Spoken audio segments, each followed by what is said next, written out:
نوجوان ہمارا طبیعی دوست گلاسگو میں رہتا تھا، وہ بیمار ہو کے ہاسپٹل گیا ہے، تو اس کی جو اٹینڈنٹ نرس تھی اس نے 3-4 دن کے بعد کہا کہ آپ مجھ سے شادی کریں گے؟ اس نے کہا میں مسلمان ہوں، تم کرسچن ہو؟ کہا میں مسلمان ہو جاؤں، اگر آپ شادی کرتے تو میں مسلمان ہوں۔ اس نے کہا تم کس وجہ سے مجھے یہ پیشکش کر لیں؟ وہ کہنے لگے میں 3 دن سے تمہیں دیکھ رہی ہوں تو کہ تم نے ایک دفعہ بھی نظر اٹھا کے مجھے نہیں دیکھا، میں نرس ہوں، میری زندگی یہاں گزری ہے، میں نے کوئی نوجوان ایسا نہیں دیکھا جو لڑکی کو دیکھ کے نظر جھکا لیتا ہو، میں پہلی دفعہ اپنی زندگی میں کسی کو دیکھ رہی ہوں کہ جب اس کے سامنے میں آتی ہوں تو اس کی نظر جھک جاتی ہے، تو مجھے یقین ہو گیا تیرے اندر سچائی ہے۔ وہ مسلمان ہو گئے، اس نے آگے کتنی بچیوں کو مسلمان کیا۔ پھر اشفاق احمد صاحب مرحوم تھے، یہ ڈرامہ رائٹر، ان سے اچھی سلام دعا تھی میری، تو ایک دن مجھ سے کہنے لگے کہ میں تبلیغ کے کام سے متاثر ہوا ہوں انگلینڈ جا کر، پاکستان میں نہیں انگلینڈ جا کر، تو میں ایڈمبرا میں پارک میں بیٹھا تھا، میری بیوی میرے ساتھ بیٹھی تھی، تو ایک جماعت آئی، انہوں نے آ کر اذان دی مغرب کی اور نماز پڑھی۔ نماز کے بعد 13-14 لڑکیاں بھاگ کے آگے آئیں ان سے بات کرنے کے لیے، تو میں نے بیوی سے کہا آؤ سنو یہ کیا کہنے کہتے ہیں، تو کہا ہم دونوں بھی پہنچے، تو جس نے جماعت کرائی تھی اس کو ایک لڑکی آگے بڑھ کے کہتی آپ کو انگلش آتی؟ کہی آتی ہے۔ کہی آپ نے کیا کیا ہے؟ کہی ہم نے اپنی عبادت کی۔ تو لڑکی کہنے لگی آج تو اتوار نہیں ہے، تو اس نوجوان نے کہا کہ جی ہم دن میں 5 دفعہ کرتے ہیں، صرف اتوار کو نہیں، روزانہ 5 دفعہ۔ وہ لڑکی کہنے لگی یہ تو بہت زیادہ ہے، آپ اس کو کیسے نبھاتے ہیں؟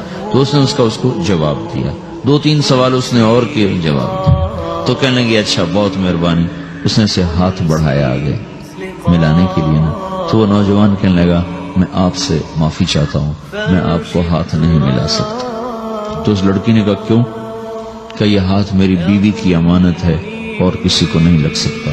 تو لڑکی کھڑی تھی، وہ زمین پہ گر گئی، صرف اس بہت وہ زمین پہ گر گئی، کھڑے کھڑے وہ زمین پہ گر گئی اور وہ بچوں کی طرح رونے لگی پھوٹ پھوٹ کے، اور کہنے لگی وہ لڑکی کتنی خوش قسمت ہے جس کے تم خامد ہو، کاش یورپ کے مرد بھی ایسی ہوتے۔ جس رب نے نفسیات بنائی ہے وہ اگر کوئی عورت کپڑے اتار دے تو اس کی نفسیات بدل جاتی، چاہے وہ مغرب میں پیدا ہو چاہے وہ مشرق میں پیدا ہو۔ عورت کی نفسیاتی حیا ہے اور وفا ہے، کسی وفادار کی تلاش ہے، تو وہ اس کو پتہ بھی نہیں ہے کہ مشرق کا حیا کیا ہے، لیکن وہ اس کو اللہ نے عورت بنایا ہے، اس کے اندر کی وہ نہیں مر سکتی چیز۔ کاش یورپ کے مرد بھی ایسے ہوتے۔ اور آنسو پوچھتی ہوئی وہاں سے اٹھ کے چل دی۔ تو اشفاق صاحب مرحوم کہنے لگے میں نے اپنی بیوی سے کہا بانو آج وہ تبلیغ ہوئی ہے کہ لاکھوں کتابیں بھی چھپ جاتی، وہ کام نہ ہوتا جو یہ نوجوان اپنے عمل سے کر لیا۔ تو میرے عزیزو کٹی پتنگ نہ بنو، اپنی کٹی پتنگ کی منزل کوئی نہیں رہتی۔ اللہ اس کے رسول کے ہاتھ میں اپنے ڈور دے کے چلو، اللہ اس کے رسول کی غلامی میں اپنے آپ کو چلاؤ تو اللہ تمہیں بھاگ لگائے، عزت بھی دے گا۔ اپنی منمانی میں کوئی راحت نہیں، اللہ کی قسم کوئی راحت نہیں۔ 6 بر اعظم پھر کے تمہیں بتا رہا ہوں کہ جو اپنی ترتیبوں پر چلنے والوں کے دکھ آپ لوگ اندازہ نہیں لگا سکتے۔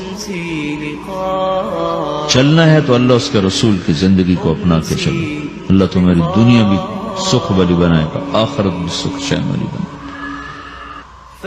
لیکن یہ سیکھنا پڑے گا، سیکھنا پڑے گا۔ تبلیغ اس کو سیکھنے کی محنت ہے اور اس کو آگے پہنچانے کی محنت ہے۔ تو یہ عمر ہے، اس وقت ساری دنیا اسلام کے لیے تیار ہے، چونکہ نظریاتی طور پر دنیا شکست کھا چکی، کسی کے پاس کچھ نہیں۔ تو ہمارے پاس ایک ایسا خوبصورت نظریہ ہے کہ جو ان کو بڑی تیزی سے اپنی طرف کھینچ سکتا ہے، اور اللہ کا احسان ہے کہ تیزی کے ساتھ نسلوں کا رخ اللہ کی طرف ہو رہا ہے۔ تھوڑی ہمت کرو، چھٹیوں کا وقت تبلیغ میں دو، باقی وقت اپنی تعلیم کو دو، گھر جاؤ تو ماں باپ کے خادم بن کے رہو، نوکر بن کے رہو۔